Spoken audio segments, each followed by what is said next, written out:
राम। आप सभी के अंदर विराजमान मेरे परम पिता परमात्मा को मेरा कोटि कोटि नमन। हमारा सतगुरु सुखराम जी महाराज के ग्रंथ में आज दीर्घता का अंग शुरू हो रहा है। दीर्घ का मतलब होता है धिक्कार। सतगुरुदेव ने इस ग्रंथ में 2 चैप्टर बनाए हैं। एक है धिन्नता का अंग और दूसरा है दीर्घता का अंग। एक अंग में वो इस आत्मा को धन्यवाद दे रहे हैं, इस आत्मा को कह रहे हैं कि धन्य है ऐसी आत्मा जो संसार में जिस कार्य के लिए आई थी, परमात्मा प्राप्ति के लिए, तो ऐसा मनुष्य शरीर मिला और उसने उसका उपयोग करके परमात्मा की प्राप्ति कर ली। लेकिन दूसरे अंग में वो जब दूसरा अंग बना रहे हैं तो कह रहे हैं कि धिक्कार है ऐसे मनुष्य शरीर पर कि मनुष्य शरीर भी मिला लेकिन परमात्मा प्राप्ति का कार्य नहीं किया और यूं ही व्यर्थ में गंवा कर चली गई और बल्कि अपने कर्मों की पोटली को भारी कर लिया और फिर वापस इसी 84 के चक्कर काटती रहती है ये आत्मा। मनुष्य जन्म मोक्ष प्राप्ति का दरवाजा है, लेकिन दरवाजे पर पहुंचकर भी अगर दरवाजे को पार नहीं कर पाए तो फिर ऐसे मनुष्य जीवन को, ऐसे मनुष्य शरीर को उन्होंने बार बार धिक्कार कहा है। सतगुरुदेव कहते हैं, मद भागी संसार में सोनर कहिए जोए, सुन जो सब सुख राम कहे, जामुख राम न होए। तो मद भागी यानी भाग्यहीन है ऐसे मनुष्य संसार में जो मनुष्य जन्म मिलने के बाद भी इस मुख से इस राम नाम को नहीं लेते हैं। कितने भाग्यहीन है कि परमात्मा ने ऐसा अनमोल शरीर दिया, मनुष्य शरीर, जिसकी देवता भी हर समय अर्ज करते रहते हैं, अहो प्रभु मानव तन दीजे भरत खंड के माही, केवल भक्ति करा और करा कछु नाही। तो हे परमात्मा, हमें मनुष्य जन्म देना, वो भी भरत खंड में देना, ताकि हर समय तुम्हारी भक्ति करें और किसी भी तरीके का कोई कर्म ना करें, क्योंकि अच्छे अच्छे कर्म करके ही उन कर्मों के पुण्य के बदले हमें देव योनि मिल गई। लेकिन देव योनि भोग योनि है, वहां भक्ति नहीं कर सकते। तो कितना महत्व है इस मनुष्य जन्म का। आगे सतगुरुदेव कहते हैं, नर देहि नर पाए कर, नाम रटे नहीं कोय, ताको सुन सुख राम कहे, धरक जमारो होए। तो ऐसे मनुष्य जन्म पर धिक्कार है कि मनुष्य जन्म मिलने के बाद भी इस राम नाम को नहीं रटा। धरग धरग वा नर दे रे, धरग धरग वा की जात, तामे सुन सुख राम कहे, नहीं भजन की बात। सतगुरुदेव बार बार कह रहे हैं कि धिक्कार है ऐसे मनुष्य जन्म पर, ऐसी जाति पर जिसमें तुमने जन्म लिया, वहां पर इस राम के नाम की बात तक नहीं की जाती है। फिर कहते हैं, भजन बिना नर फिरत है, ते नर पशु समान, हर तज से सुख राम कहे, धरक पूजे जे आन। सतगुरुदेव कहते हैं, बिना भक्ति, बिना सुमरन, बिना नाम जप के इस संसार में फिरते रहते हो, रात दिन सिर्फ इस शरीर को सुख देने के कार्य करते रहते हो। तो बिना भजन के जो रात दिन ऐसे फिरते रहते हैं, ऐसे मनुष्य पशु के समान हैं। तेनर पशु समान, हर तज से सुख राम कहे, धरक पूजे जे आन। हर तज, और परमात्मा की भक्ति को छोड़कर फिर आनधारी की जाके पूजा करते हो।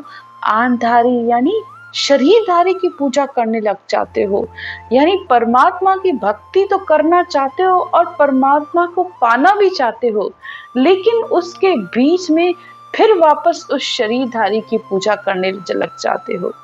तो कैसे परमात्मा को पाओगे? केश बराबर आत रो, जे कोई राखे कोई, तो या कृपा ना बने, ऐसी कुदरत होए। अरे परमात्मा का कोई संविधान है, तुम संसार में संविधान को मानते हो, तो परमात्मा के भी तो बनाए हुए कुछ कानून हैं, उनको भी तुम्हें मानना पड़ेगा। कि कब तक अपने इस शरीर के लिए शरीरधारी गुरुओं को मानते रहोगे? अरे परमात्मा की प्राप्ति के लिए उनका संग किया है ना, तो उनके ज्ञान को पकड़ो, उनके ज्ञान को सुनकर उस ज्ञान को अंतर में धारण करो। 3 लोक का ज्ञान चाहिए तो गुरु प्रथा ठीक है, 3 लोक के सुख के लिए तुम्हें गुरु चाहिए, लेकिन अगर परमात्मा में मिलना चाहते हो तो तुम्हें सतगुरु का ज्ञान धारण करना पड़ेगा, और वो ही तुम्हें चौथे लोक की प्राप्ति कराएगा। आगे सतगुरु कहते हैं, समरथ को शरणों तजे गहे आन की ओट। समरथ वो पूर्ण परमानंद, वो परमात्मा, सारी सृष्टि का वो पूर्ण देव, उस समरथ को जो सब कुछ कर सकता है, उसको छोड़कर फिर आन रूपी शरीरधारी की शरण पकड़ते हो तो उससे क्या होगा? ताको धृक सुखराम कहे धृक नालत है कोट। तो सतगुरुदेव ऐसे मनुष्य को भी बार बार धिक्कार करें कि करोड़ों बार तुम्हें धिक्कार है कि तुम परमात्मा की भक्ति छोड़कर सिर्फ संसार के, सिर्फ अपने माया मोह में, अपने सुखों की पूर्ति में सिर्फ शरीरधारियों को पूजते रहते हो। क्या तुम्हें परमात्मा पर विश्वास नहीं है कि तुम्हारे ऊपर कोई संकट आएगा, तुम्हारे अगर कोई दुख आएगा तो वो परमात्मा तुम्हारी सहायता करेगा? अरे वो हर पल तुम्हारे लिए हाजिर है, तुम नहीं बुलाते हो उसे, तुम्हें विश्वास नहीं है। एक बार पूर्ण समर्पण करके तो देखो, वो परमात्मा पल में आकर तुम्हारे सामने हाजिर हो जाएगा। आठों पहर सिमरे नहीं आद पुरुष निर्धार, सो आयस सुखराम कहे धर्क धर्क इन संसार।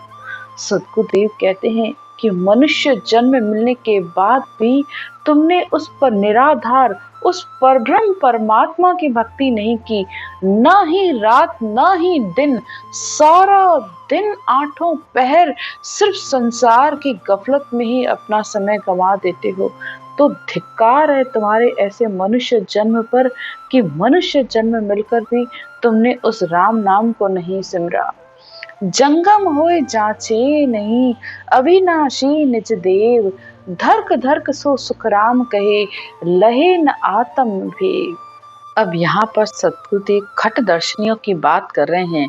संसार में 6 तरीके के खट दर्शनी हैं और उन्हें परमात्मा ब्रह्मा जी की तरफ से आज्ञा है।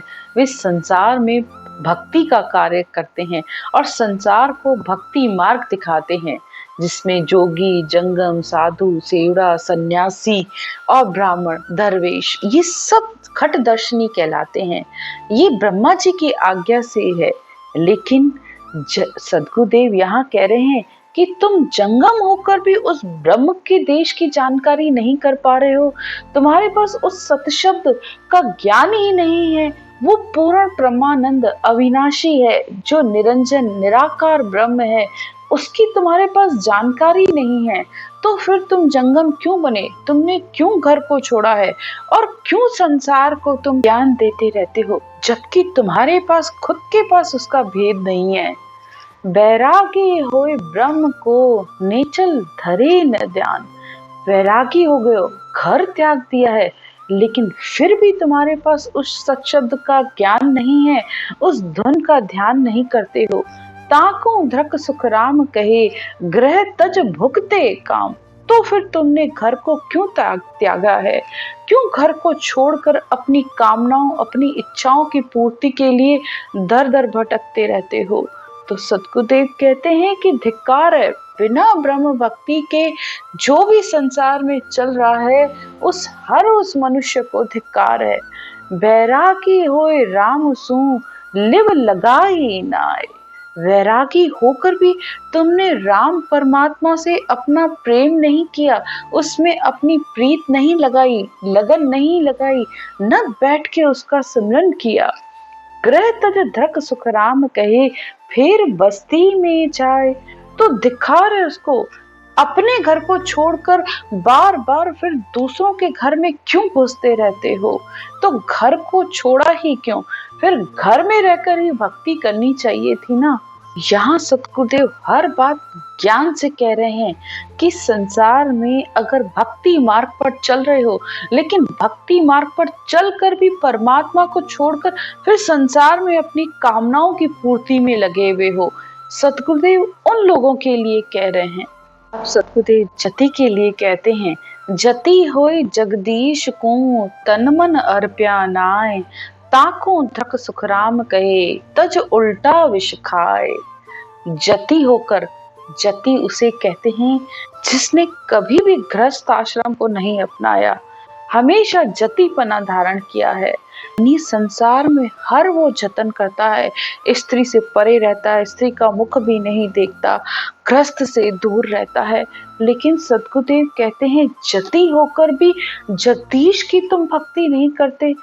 जगदीश यानी जो वो परमात्मा, सारे जगत का जो ईश्वर है, उसमें न तुमने अपना तन न मन कभी भी अपना उस परमात्मा को अर्पण नहीं किया, न भक्ति की, तो धिक्कार है। फिर संसार को छोड़कर तुम अपने विषय और अपनी कामनाओं की पूर्ति करते रहते हो, तो तुमने जतिपना क्यों धारण किया है। ब्राह्मण होकर ब्रह्म को भेद न जाने कोय, धृक धृक सो सुखराम कहे नाम लजावे कोय। ब्राह्मण होकर भी ब्रह्म प्राप्ति का भेद नहीं जानते, तो सतगुरुदेव कहते हैं तो वो फिर अपने ब्राह्मण होने के नाम को ही लजा रहे हैं, यानी शर्मिंदा कर रहे हैं। ब्राह्मण के घर जन्म रे भजन ब्रह्म को नाय, ताको धृक सुख राम कहे ब्राह्मण कहावे जाए। ब्राह्मण के घर जन्म लिया है, यानी ब्राह्मण को ब्रह्मा जी के मुख कहा जाता है कि वो ब्रह्मा जी के मुख से हुए हैं, संसार में उन्हें सबसे उच्च कहा जाता है। लेकिन ब्राह्मण के घर जन्म लेकर भी ब्रह्म भक्ति को नहीं करते, न ब्रह्म के नाम को लेते हो, सारा दिन सिर्फ बाहर के ही कर्म कांड और क्रियाएं संसार को बताते रहते हो, कभी उस निरंजन निराकार ब्रह्म का भजन सुमरन बैठ के नहीं करते हो, तो फिर तुम संसार में अपने आप को ब्राह्मण क्यों कहला रहे हो। फिर तो तुम अभी तक पिंड में ही हो, ब्राह्मण नहीं हो। ब्राह्मण वो जिसे ब्रह्म का ज्ञान हो, ब्रह्म का भेद पता हो। ज्ञानी होय के ज्ञान की राह चले नहीं कोय, धृक धृक सो सुख राम कहे नित पलट हो लोय। जो ज्ञानी होकर भी परमात्मा के ज्ञान की प्राप्ति नहीं करता है, सारे संसार को पढ़ पढ़ कर ज्ञान सुना रहा है, लेकिन खुद ने उस ज्ञान का अनुभव नहीं किया है, और पूरे संसार में हमेशा फिर फिर कर सिर्फ ज्ञान की पोथियां पढ़ता है और सुनाता जाता है, तो क्या फायदा ऐसे ज्ञान का। पंडित होए निरपक्ष की करे न चर्चा आए, धृक सो सुख राम कहे जग स्वागत के जोए। सतगुरुदेव उनको भी धिक्कार कह रहे हैं जो संसार में हर समय निरपक्ष ज्ञान न देकर सिर्फ अपनी स्वार्थ सिद्धि का ही ज्ञान देते रहते हैं।